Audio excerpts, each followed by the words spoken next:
পাকিস্তানের অর্থমন্ত্রীর পরিবর্তে দুদেশের যৌথ অর্থনৈতিক কমিশনের বৈঠক নেতৃত্ব দেবেন দেশটির পেট্রোলিয়াম মন্ত্রী আলী পারভেজ মালিক। এতে অংশ নিতে রোববার 3 দিনের সফরে ঢাকায় আসছেন তিনি।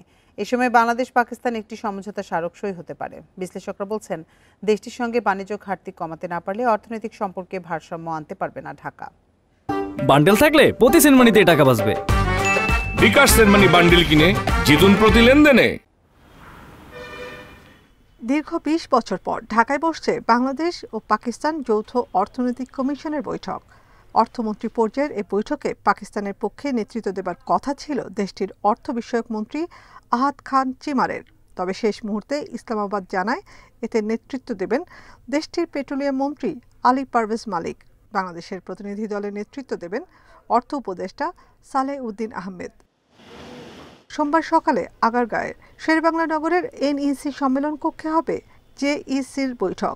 গুরুত্ব পাবে ব্যবসা বাণিজ্য ও বিনিয়োগ বাড়ানো, কৃষিখাতের সহায়তা, আর্থিক সেবা খাত সহ সংশ্লিষ্ট খাতে সহায়তার বিষয়গুলো। আমরা তো অর্থনৈতিক ক্ষেত্রে চাই যে পাকিস্তানের সাথে সহযোগিতা বাড়ুক, যেটা আসলে অনেকটা একতরফাভাবে আটকে রাখা হয়েছিল অনেকদিন।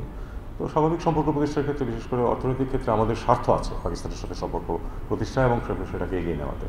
বিশ্লেষকরা বলছেন, দু দেশের বাণিজ্যিক লেনদেনের পাল্লা ইসলামাবাদের দিকেই ভারী।